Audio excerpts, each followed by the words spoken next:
Forward to the cloud. And off we go. Magical. Thanks, Joel.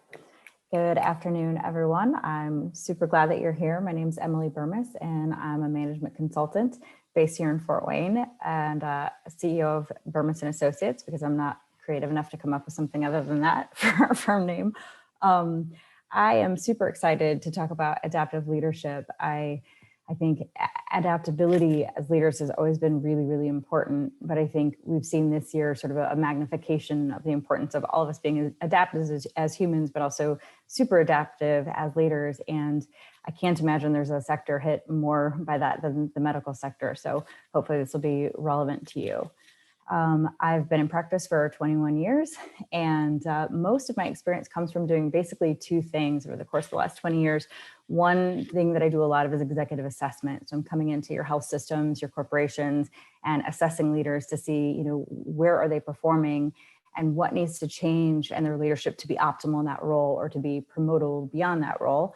And then we also do a tremendous amount of executive onboarding. So someone is new to a company, new to an organization, or new to a role, and they need help figuring out how they need to adapt. They may have come from a company where, a certain style of leadership worked. They come into a new company, it may not work as well in this company. So those two things put together really influence how I think about adaptive leadership. And I know from swimming in data all day long why it's really important for leaders to be adapting to their situations to get better business results and to bring out the best in their people. But it's difficult, and we'll talk a little bit about why it can be difficult. But let's dive in. As we go through this presentation, if you all have questions, I believe there's a chat feature or a way that you can kind of raise a hand to Joel to ask that question. I am perfectly happy to take questions throughout the presentation. I was a teacher for 13 years before I went into consulting. So questions, actually, I love that. I think it makes everything more relevant to the audience. So don't worry about disrupting. If there's something that's unclear or you want a different example, just raise your hand to Joel and he will make that happen for both of us. So when I think about adaptive leadership, when I assess leaders, and even myself as a leader, I've had, again, this firm for 21 years. And before that, I was an administrator at IPFW and had 44 direct reports. I've been in leadership positions since I was actually quite young. And adapting as a leader is very important. But it's important, I think, to understand that we all have our dominant style. So the ways that I want to show up as a leader and not feel comfortable for me, given my personality or my strengths and weaknesses. And we all have a dominant style, and there's nothing wrong with that. But what we have to learn as leaders is that even though we have a dominant style, we have to be able to flex into the uncomfortable styles because sometimes the situation necessitates that. And I'm going to talk to you today basically about what are the factors you need to be thinking about and assessing in order to understand which leadership style you might need to shift into given the situation. I think the examples would be pretty easily understood. I think the principles are very easily understood. I think it's difficult to practice, but this will give you a place to start if that's interesting to you. So the factors that I ask leaders to think about when they're figuring out how to bring out the best in their teams is to think about the culture that they're operating in, and I'll go into that in a bit, to think about the charter, meaning what are you there to do? What has the organization asked you to do in your role? And then what's the team that you're leading? Who are they? How are they feeling? Because all of those three things, when you put them together, are going to sort of dictate a leadership style that would be most appropriate, although it flexes and it comes and goes. But you've got to be aware of all of those really to flex into the leadership style that's going to meet the needs of the organization and your people. And you have to know that sometimes it's going to be uncomfortable. So this model I chose, not because I love it, but because it's the most basic way to think about leadership styles. I am not worried at all about the titles of those styles. They actually don't matter to me. What I want you to focus on as the audience are actually the axes on the sides, right? So people emphasis and task emphasis. If any of you took any basic management class, management 101 in college, you'll remember like theory X, theory Y. This is where this comes from, right? So we have on the left-hand side, people that, are really, they emphasize people, they care about people, they want people to be meaningfully engaged, they want people to be happy, they want people to like coming to work, they usually care about culture quite a lot, right? And then you've got folks that are more emphasis on that bottom axis, right? Which is task orientation. They don't care that much about people. They want things done. They want them done right. They want them done on time. So if you think about your classic, theory X, that's your, autocratic, do what I say, kind of whip cracking kind of people. And that can have a negative influence on culture and individuals, but things get done, right? And companies do run this way. I've worked in them. And then you've got folks that are really people oriented, which is awesome. People tend to like going to work. And sometimes people that are too focused on that don't really get the business result that they want. So as we talk about leadership styles, and I'll show you a little more complex model in a moment, the axes are what I want you thinking about. Are you focused on people or the task, and where can those two things meet? Because that's really actually where things get done. So this is a lot to take in. So if you're watching this later and it's running in the background, just on audio while you're doing other things, take a moment and just look at the model. I won't go through the whole thing, but I want people to start to think about how, again, see if you recognize yourself in one of these styles. And then let's talk about the ways in which some of these styles can be useful, even if they're uncomfortable. So for example, if we think coercive, that's that classic theory X. I call these, yes, ma'am, or I quit meetings, and I've had them with direct reports. And it's, no kidding, this is exactly what has to be done. There's zero negotiation. I don't care if I have buy-in, this is how it's gonna go. Coercion is not, as you can imagine, like a great leadership style for day-to-day. It's very difficult to work for people like this all the time. The only people that I see that are happy working for coercive leaders or someone sort of in that category are underachievers. Underachievers love working for coercive leaders because the leader makes all the decisions and people don't have any authority, so they just have to execute. A players are not happy in that situation, but D players are perfectly content with that. So it's a horrible talent like attraction and retention strategy. But there are moments where this has to happen. So for example, if my house is on fire and there are police, fire and firefighters on my lawn, I don't want the lead firefighter to grab hands with the nearest 10 people and sit around and like talk about how they feel about the approach of rescuing my house. I want someone in charge, large, and directive. That works fine in emergencies. People struggle working with that day to day. It's just not that fun. Authoritative, this most people work fine under. Even high performers that want a lot of power and control work fine under this style. It's basically, I know where we're going, I'm an expert, and they have this ability, this charisma, this inspiration to get people to be excited about following them. So they're authoritative because they've got a lot of expertise, but they don't shove it down people's throats. They're collective, they bring people along with them. So most people thrive just fine under this leadership style. Affiliative is going to be your classic theory why. I care about people. I want to create harmony. I want people to like me. People pleasers tend to end up in this bucket in terms of leadership style. People like working for people like this because they care about you and they want you to be happy and engaged.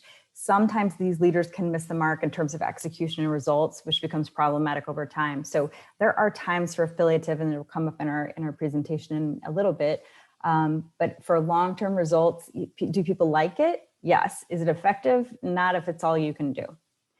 Democratic is what most of us are used to. It comes down to, we want to, and I don't agree totally with this model. We sort of forge consensus, but we want debate. We want people to talk. And at the end of the day, we want, to know everyone's opinions. And we tend to believe that the people that most agree with the solution it's probably the right solution. But we all know lots of things that have happened that are really bad in this world that have all been done by democratic decision-making. So it isn't always right. We also have pace setting. I almost never see this work. I see this more than anything in sales groups. So we've got the best salesperson, they become a manager, they become a director, they become a VP, but they also still sell. I see this in medical device all the time. So pace setters are like, I'm the best salesperson, therefore just do what I do and try and do it faster than me, but good luck with that. Like they don't tend to be like wonderful leaders, but they set a really high bar and they're really hard to chase, and people that are competitive that want to chase them, it can bring out the best in them. But in general, I wouldn't say people love working for that leadership style.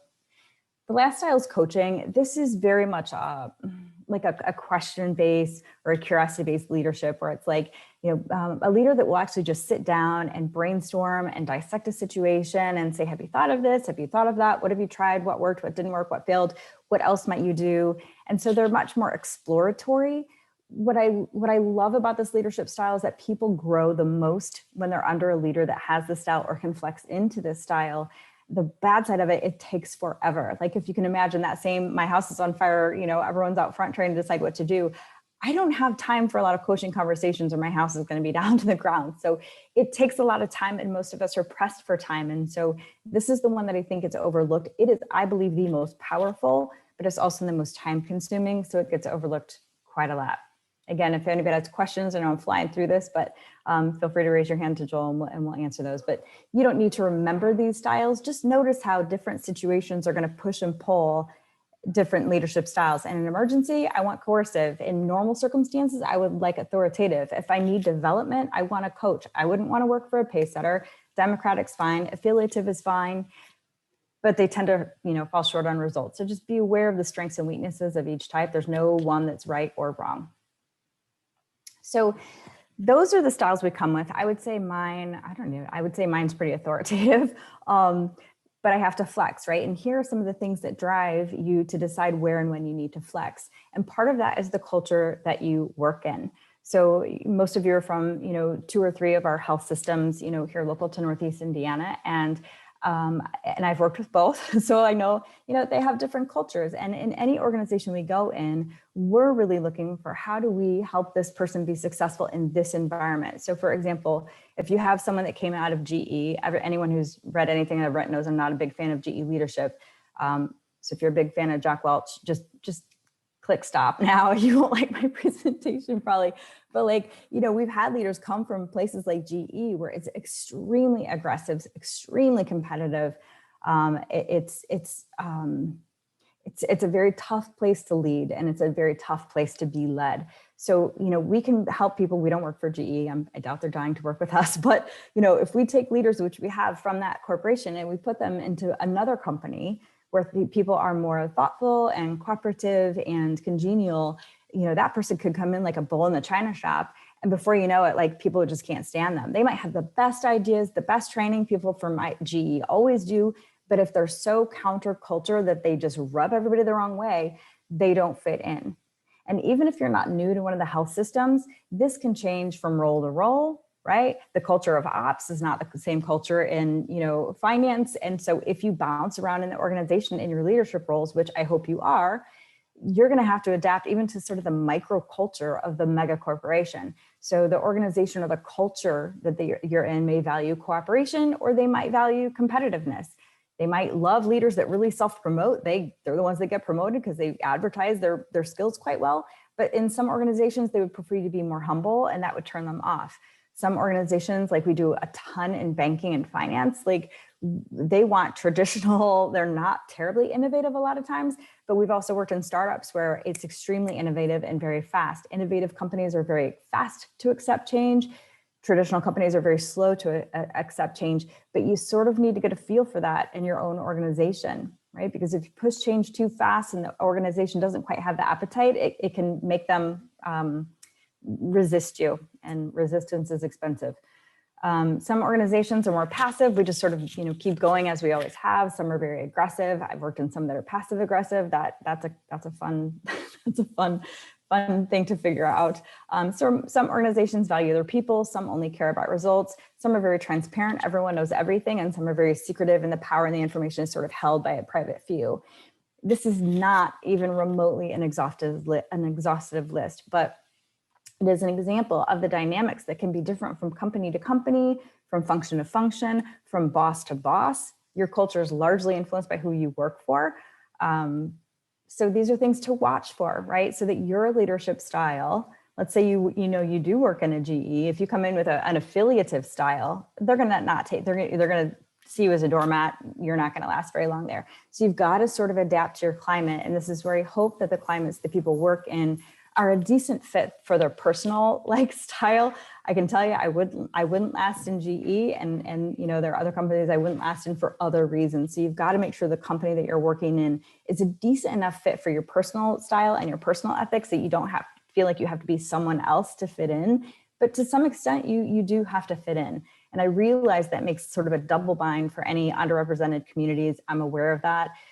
It just makes it harder, but the principle that we've got to fit in enough that people sort of accept us and accept our ideas, and we don't seem so alien to them that they can't get past that to get to our good ideas, because it can really just work against you. When you feel like one of us and you seem enough like one of us, then we can accept your ideas. When people accept your ideas, you can affect change. If people reject your style, they'll reject your ideas and they'll resist your change. And again, resistance is expensive. So if you're in a position to influence, just be aware that you need to look and seem, not look in the looks way, but you know what I mean? You need to feel like someone that's reasonably like the other people in order to be received and to have your ideas be received. So it can be quite tricky. This is probably the biggest place people have to flex. The other variable that you need to think about is your charter. So lots of axes to look at today. So if you look at that left-hand axis of change, so we've got in the lower left-hand quadrant, we've got like not very much change, meaning you've come into a position they don't want you to change very much, then that's one kind of charter. But if you're in the upper left-hand quadrant, then that organization expects you to execute quite a lot of change. And on the bottom, it's like, how much time are they going to give you? A little bit of time, a long time. And here's how these play out in terms of charters. And what still shocks me in this world is that people often don't actually know what their charter is from the organization. You think you're going to get it from your manager. You think you're going to get it from HR. And I do this for a living. I'm telling you, 90% of people don't actually know what their charter is. Which means you need to ask lots of questions. And there's tons of resources on our website if you need help figuring that out. But here are some examples of what might happen in terms of like how much change and how quickly.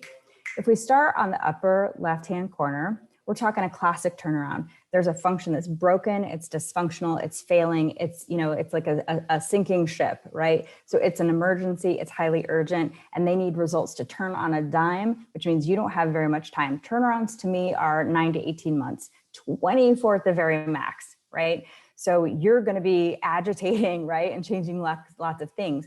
So in a turnaround, you're probably going to lean more into autocratic or authoritarian because you've got to be more directive. You can't sit around coaching all day long. You don't have time for it in a turnaround. Other roles, let's go kind of lower left, are just development roles. You might be put into your first time VP role. This happens all the time. And you might be put into a function that's working really, really well. And people are really happy with the function. So let's say I go into, I know you're all physicians, but let's pretend that you take rotations outside of health, like just the direct care. You might end up in marketing, right? And if marketing is awesome, everyone's happy with it. And now you're in charge of it, but you've not really had experience at it before, but you're an up and comer and they're developing you, then they're not going to want you to come into a development role and start making changes. If they're happy with it and they like it, they just want you to gain experience. They don't want you to turn the thing upside down. And so if you come in and turn the thing upside down, you're just going to agitate people, right? So you're going to need to be much more of a coaching style, much more of a, authoritative works fine, but you definitely don't want to come in, with your switch, cracking people's knuckles. Like that's not necessary. So you're going to want to have a more subdued style in this situation. If you are in a maintenance continuous improvement role, this essentially means that the function's working pretty well. There's opportunities for you to make changes, but you only need to make small incremental changes over time, which again, if you make huge sweeping changes, you're just going to annoy people because it's not necessary. You're just creating chaos and noise for no real good reason. But they want you to be working at things and making things better. So again, that authoritative style, that coaching style can work quite well here. If you're looking at a significant directional change, to me, this is we need a change in strategy. We need a change in something big and directional and sweeping, but you've got 3 to 5 years to execute on that. Then again, you're going to have a stronger style, but you're going to have to be that visionary that helps people see the future, believe the future, want to be a part of the future, and want to come along with you. So in this case, more the charisma matters. Having a nice sales background can matter. People that have that charisma to really get people to buy in and move along for that long-term journey is really critical. So what you may be noticing already is that perhaps what the culture says that is acceptable out of a leader and what you're actually charged with in terms of your charter may not agree. And that is the case. And it actually gets just a little bit worse. So not worse, but there's more to consider too. So the other thing you really need to assess is the state of your team. So you may inherit a team and you may look at your team today and be able to tell that, coming out of COVID, their morale may or may not be in great state. I mean, if any of the healthcare friends that I have are any indication, this has been like the worst year ever to be in healthcare, and you have all of my compassion. But you need to be sensitive to the morale that people have. And this is, if any time you're thinking about morale, it should be right now, because I know it's got to be low. There's just no way that it's not. So, but let's say it's not COVID, let's say it's 3 years from now, hopefully this is past us and people have forgotten and people, go back to whatever the new normal will be. You need to be really assessing what your team needs to know what leadership style to lean into. So for example, if again, looking at the axes, if you have a team that is not very talented, let's say you're new to the role, let's pretend this isn't your fault, but you're new to role, you inherit a team that's just not very talented. And then if you look at the bottom left-hand corner, they also don't have good morale. Then you have a problem. Depending on your charter, if you're expected to implement a great deal of change, I don't know how you would do that with a team that is burned out, has low morale, and isn't talented. And talent to me is a combination of their experience, their smarts, their work ethic. So if you don't have any of that to work with, guess what? This is when you're going to need to get rid of, and I hate that, no one likes to fire people or repurpose them or rehome them or whatever you all choose to do in your orgs. But this is where you're going to need to import fresh, talented people that are not burned out and fried, and people that are not, that have at least a neutral morale, so that you can leverage them and get work out of them. So this is where we see the most turnover that leaders create in roles, and it's okay. It's what's required. Now, if your charter is we don't really expect much, you're just going to be in this stint for a year or two, then you've got more time to coach people, develop people. You have time sometimes, but you wouldn't have that kind of time if you were charged with a turnaround, and you wouldn't have, I don't think, the horsepower to do a long-term strategic change with this kind of population. So you need to have a sense of the talent that you're working with. They are your clay. Can you work with it or not? Upper left-hand side, if you've got a team that is very talented, but their morale is very low, I would suspect many of you are in this position now. You can't really affect significant change if you don't fix the morale issues first. Now, I am sure there are many things that you can't do to affect morale right now, but there are always some things as leaders that we can do. And so this is that type where that affiliative leadership style that we talked about a couple slides ago, that really is people oriented, really is people focused. If people are talented, you don't want to lose that talent ever, but you've got to get morale to a decent place for people to have the emotional and mental energy to buy in, to move forward, to do more, or to do differently. Let's go to the bottom right-hand side. Let's see. They're low on talent, but they're high on morale. Oh, these teams are fun. I see this a lot, actually. They think quite a lot of themselves. They feel good. They like their boss. This actually is what often happens when someone's had an affiliative leader for too long. They feel great about the work, but the results are not there. There's not enough rigor in the system. So in this case, I have seen it work where you import some fresh talent from the outside, and it sort of infuses the system with a higher degree of talent. And then it sort of, everybody goes, that's what good looks like. And then people try to catch up. So there's a way that importing talent can be helpful in this situation if your charter allows you the time, or the time to develop the folks that you have, to send them to training, to give them special projects that will educate them, anything like that. Again, it goes back to, what does your charter tell you have time for? In a turnaround, you wouldn't have that much time. In a long-term strategy, actually, I think a lot of these people could be repurposed, because you take that positive morale, you point them toward that new direction, and you use those projects on the way to develop them. So you have to sort of pick and choose there, who you think can have the fuel for the long run, and who do you think probably does not. The last one I'll talk about, and everything else is sort of in the middle, split the difference, right? Upper right-hand corner, high talent, high morale. I hardly ever see this, but when I do, it's this is going to be a piece of cake. You can do anything you want with a team like this, not anything you want, but they are up for turnarounds. They are up for long-term strategic change. But this team would be super not happy with sitting on their hands and going, well, we're just going to go small incremental changes as we go, or we're just going to keep things exactly the same. That might be an appropriate charter, but a team like this would resent that. A team like this needs more action. They need more excitement. They need more responsibility. And so a leader that comes in has got to be, they can be that charismatic, they can be the authoritative, they can be the coaching, they can even be the pace setting.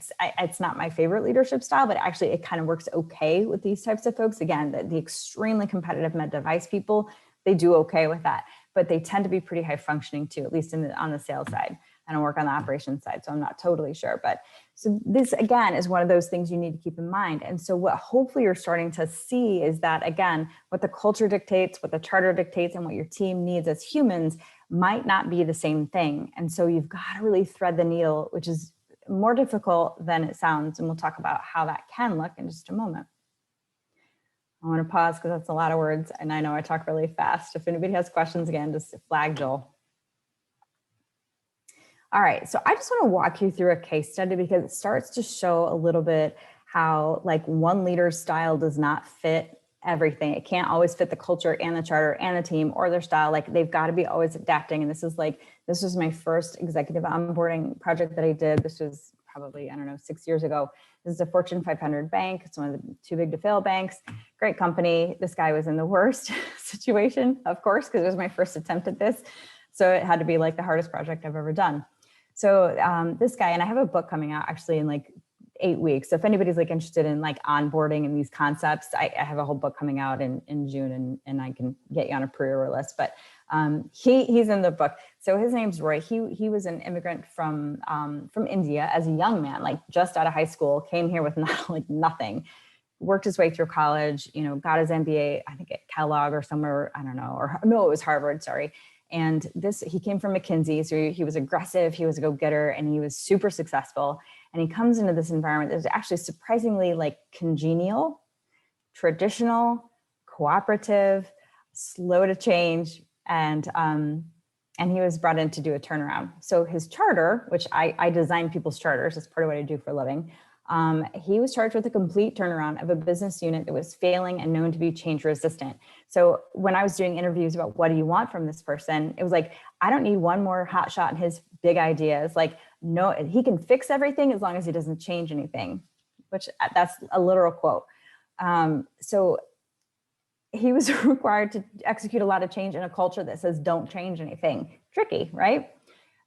Make it worse, 3 of his predecessors had already been charged with the same charter. They all failed and got fired. So this poor team, and it was the same group, it was like 6 people. They had been through 3 leaders and all the new ideas. They tried to do what they wanted. The leader failed, the leader left, all those ideas went away again and again and again. So lo and behold, I found their morale was quite low, no big shock. They were extremely demoralized. They were extremely skeptical. They were skeptical of me, and I don't even work there, but, and they were extremely change weary. They were just exhausted. I had so much like feeling for them. They seemed miserable. So I was hired to help figure this stuff out. So here's what else I would say about the organization. I think I highlighted this a moment ago, but it was cooperative. They value humility. They're very traditional, very resistant to change. They were very results oriented, meaning this was a turnaround and there were some definite dollar signs attached to that goal. Like it was very unambiguous what needed to happen. And it was very much about the results, not the people, at least in this particular area. And it was pretty hierarchical, which means not everybody can go to everybody. So, which can be good or bad. I'm not going to get into it, but there's a certain structure for how change happens, and it can be somewhat inefficient. I'll say that. So lots of things working against. So think about it. You have to turn around a company that's cooperative, which is slower. It's slower to cooperate than it is to compete, right? Competition, it's whoever wins, wins. Cooperation takes time, dialogue, alignment, understanding. It's slower. Humility, it doesn't really matter. Traditional, slow to change. That makes a turnaround impossible. Results-oriented work just fine. The hierarchy, again, makes the system a little bit slower. So, and again, I've already said he was in a turnaround role. So what was interesting in this case, and this is just a watch out if anybody takes a new role anytime, in the near future, it can be really important to get clearer when you get clear about your charter, how much time you have to execute. So, I did all the research, I did all the interviews, I came out of it, I knew it was a turnaround. And I was like, well, how much time do we have? Are we talking 9 months or 18? He's like, I have no idea. And I'm like, well, like one of us needs to figure this out, right? So I'm like, can you just ask your boss? And I was thinking, hopefully 24 months. No, but he got 18. But think about it. The difference between 12 months and 18 months is 6 months by my math. So if you've got 18 months, you don't need to push as hard as you'd have to push if you only had 9 months. And if you're pushing at that 9-month pace, when you really have 18, you're really just creating unnecessary noise, unnecessary pressure, unnecessary discord in your population. And that's unnecessary, right? So when we're in roles, our job is to get the results with as little noise, as little chaos, and as little resistance as we can. That's our job as leaders. And so it was really critical for us to know exactly how long he had. And I knew his boss, and he's really hard to please. I'm like, we need to be crystal clear. So what else? Oh, morale. Obviously, we already talked about it. His team's morale. We did do at first he was like, I just need all new people. And I'm like, you do not have time to get all new people. Not in the labor market he was looking at. The population in that sector are very hard to find. They're very expensive. And he had an experienced team. So I'm like, you need to assess the talent. I can't do that. So, he did assess the talent. What he found was most of them were actually quite talented, quite experienced, well-educated, hardworking. They were just so demoralized and burned out. They just couldn't take it anymore, right? So how do you do a turnaround, which is hard on people, and a culture that does not accept change with a team that's completely demoralized? And the answer that we both had was no idea.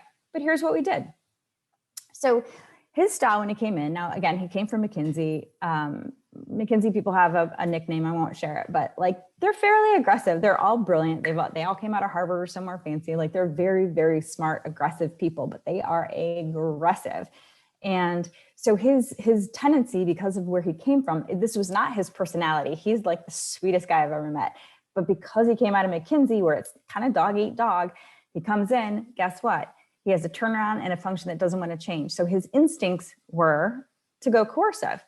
It's yes, ma'am, or yes, sir. I guess it'd be yes, sir, or I quit, to be very directive and firm. And through coaching, right, which is where you get to sort the stuff out, well, how does that play out? How does this play out? You just have to push and pull on the brake and the accelerator to figure out where are you going to get forward momentum without, breaking things or people. We don't want to break people, right? So his instincts were coercive. I kind of talked him out of that.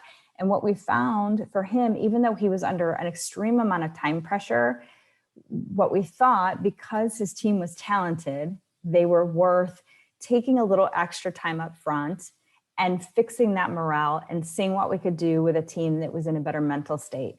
And he's like, I would rather take heat from my boss for missing or going over, maybe I take 6 extra months. I would rather take the heat from that than to fire a bunch of talented people, which I thought was the right choice, right? If it's possible to breathe life back into these folks, let's do it. So he went from coercive to actually affiliative, which I almost never recommend, right? But he really celebrated wins. He had this team, if you can even imagine, they had 76 open initiatives. These are special projects on top of their actual jobs. These are Fortune 500. His direct reports would have all been director level. So really hardworking people with 76 open projects. So he cut half of them. So he did things like make work easier, get rid of the stuff that doesn't really matter. Great, take things off my plate. He really worked, and it wasn't pizza parties and beer. It was celebrating small wins, getting people to focus on the future, thank yous, little things like thank you and I appreciate, and not, coming in that coercive style, which by the way would have blown out. Those people would have never survived under that style. There's no way that would have worked. So by going affiliative, even though it seems like kind of a weak leadership style, he was able to repair the morale enough to then go into that more authoritative. Here's the future. Here's the vision. This is where we're going. Come on, guys, I need you and we're going to go, right? And that worked fine. There were times too, And there were times too when he'd go into that coaching style, when he had someone that was just, kind of teetering on performance and really coaching them into advancing. I can't say that I saw him use, pace setting at all. Once the team's morale was good and he used that authoritative style to get them on the team and on the way, he was able to really kind of bring them along, and he was able to become more democratic. But notice that what I mean by adaptive leadership is that it's not just what's my style, it's what does my team need, what does the culture accept, what's the leadership style that's going to actually gain results. So had he come in and just been affiliative, would he have fixed the morale issues? Yeah. But would they have turned around the function and I think he had 18 months. He didn't, I think 13, he did it faster. So in our minds, we were going slow. We're going to hit pause, take time, rebuild the team, make sure they're doing okay. And then we'll start pushing harder. And they did great. They were all successful. They're all still there. They loved him. He's been since promoted and snagged by a bigger company, which is a drag, but they loved working for him because he repaired what was broken. He got things out of their way. And then he was able to capitalize on their experience and their expertise to really move that function forward. And then guess what? Strong people want to be on a winning team. These people did not want to be on a losing team again and again and again. So eventually it got to where he didn't have to be affiliative. He could be more authoritative and he could spend more time coaching and he could have it be more democratic because they all ended up having more ownership. And at the end of the day, you know, by his willingness to be adaptive and to do something other than his, and I don't think it was his natural state to be coercive. That's what he was taught to be at the firm he came from. But he was able to flex in all these styles in a way that got this team and this function, you know, to move forward, even though everything was stacked against him and them. And so, you know, my hope is that, you know, for you all, and then I'm happy to take questions if there are any, my hope is that, you know, even if you're not new to role, even if you're in a role, that you start thinking about, you know, the culture that you're in and, you know, what the organization truly needs from you. What's the leadership style that will help you execute and well, make those things happen, while also taking care of the human beings that, you know, that need to go along for the journey with you, or, you know, how to not have some people go along the journey with you, which is sometimes a necessity. It's hard, no one likes it, but it's still often necessary. So especially in the environment of COVID, especially with healthcare systems being just taxed, you know, beyond probably what I can even comprehend, this is a really good time for you to be slowing down your own leadership style, thinking about, you know, what may be required of you and being willing to step into leadership styles that might not come naturally. You know, coercive is not my favorite. And coaching, even though I'm a coach, like I can get impatient. So like none of these are all super easy, but sometimes you've got to get more aggressive than you're comfortable with, or more slow than you're comfortable with, or faster than you're comfortable with, or more demanding, or more empathetic and understanding. I mean, it's all this push-pull of what's going to help this person on this team in this organization yield the best results possible, because everyone wants to be good at what they do. Almost everyone wants to be good at what they do. And you as leaders have the power to make that more true. So that's what I have. Joel, do you want to open it up for questions? Sure. If we have any questions, now is the time. You can either type them in the chat box or unmute yourself. I think we have a small enough group to unmute. Emily, sometimes every now and again, I get someone watches it later and emails me a question. So if I might, with your blessing, I might pass some on to you after this. Oh yeah, totally. Yeah, because my email is impossible to spell because my last name is horrific. So just if they can contact you, I mean, or go to my website. I'm sure on the website there's a way to just like connect to us. I'm sure it gets to me. So it's just bermesassociates.com, and it's the last names on the presentation. It shouldn't be that hard. But yes, of course, anything you want to pass along to me, I'm happy to take questions that way as well. That's terrific. And I loved the presentation, and I especially loved the real world example that sort of helps drive these difficult concepts home. I mean, with the slide we're on right now, there's a lot to unpack there. So actually you sharing a story of your coaching with a real world example like you did was fascinating to hear. So thank you. Well, it's hard. The stuff is hard. It's all nice in theory. It's not hard to understand. We've got all physicians in the group, right? They're smart folks. But it's the application of this stuff that's tricky, because it's constant trade-offs. It's constant trade-offs. But my general belief after doing this for, again, more than 20 years, people want to go fast most of the time. Most leaders in most situations, if they slow down on people, just slow down, bring people along, you know, pay attention to the important things, they actually tend to yield results faster than people that come in, they break dishes, they take charge, and they blah, blah, blah. Like those people leave so much chaos in their wake that people like me come along after and have to clean up among their people. So to me, like slower, thoughtful, mindful push for change, it gets much faster results with less collateral damage than people that come in like a bull in the china shop, which is why I'm not a big fan of GE. They struggle almost anywhere else they go. They struggle, and I've seen it too many times. And they're very difficult to talk out of their style. We do have a fascinating question as it relates to leadership styles with actual patients, and the question is, I'm curious to know, if you can play out an example of how a physician would float between some of these leadership styles with an actual patient. Yeah. And just to add a little of my own editorial comment, I thought our members who find themselves in leadership positions leading other employees would benefit from this chat, and certainly will benefit.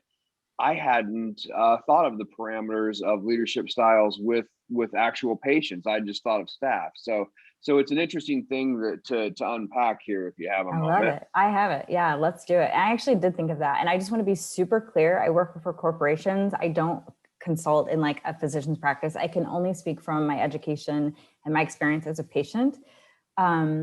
So let's look at the list. Coaching, I think, can be a big part of it. I think physicians are often like, I finally found like my doctor. I love her. I love my doctor. She left the area. I went 10 years with kind of out one. I finally have one that I'm like, I super trust.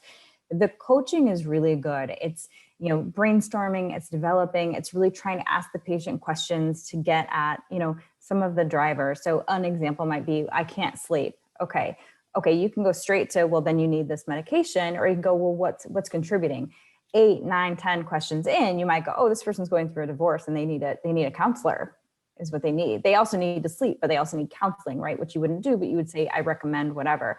So coaching just asks more questions. Let's try this, and ask the patient, well, how do you think we could tackle this? What about your life are you willing to change, or could you be willing to change in order to affect these outcomes, right? So it really puts the patient in a quite empowered place.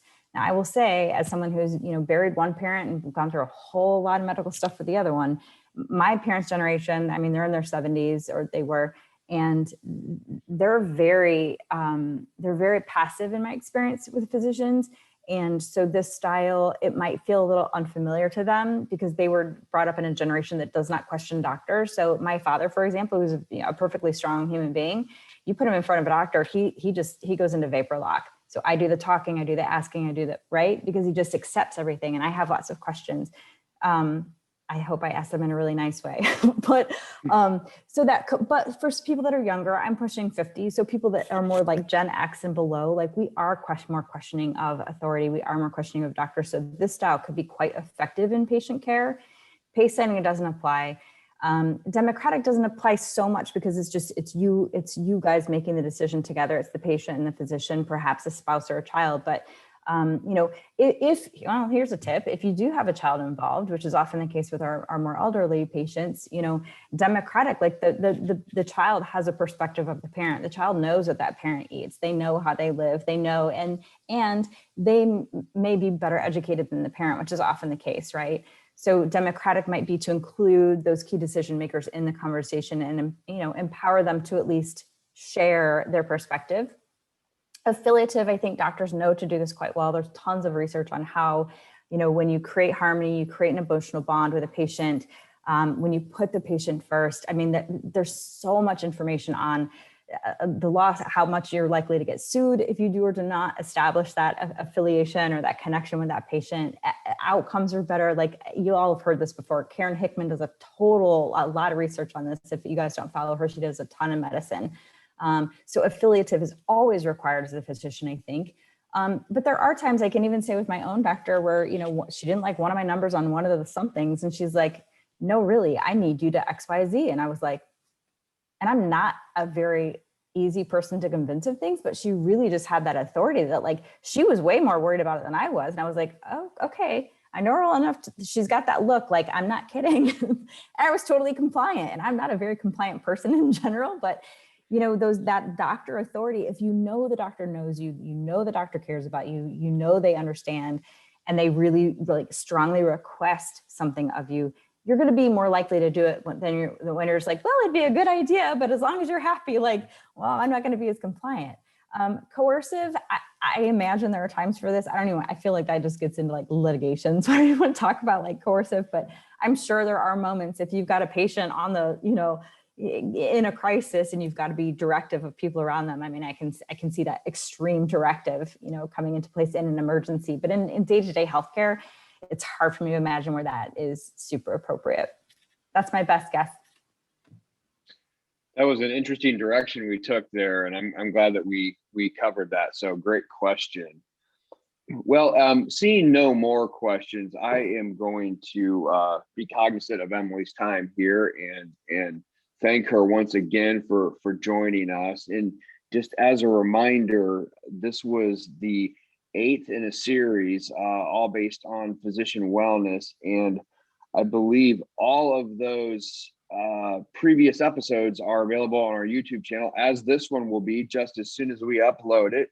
So we know that sometimes folks need to join us when they can. And, if you do watch this later and have a question, please drop me a line at joel@fwms.org. And we will ask Emily your question.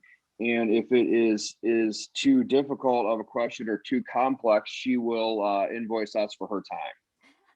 So, I'm happy to help you guys. You are my community. You are our physicians. This is my hometown. I don't work a ton in Fort Wayne, but like this is my home. So you guys, I'm here for anybody that needs a little support. No big deal.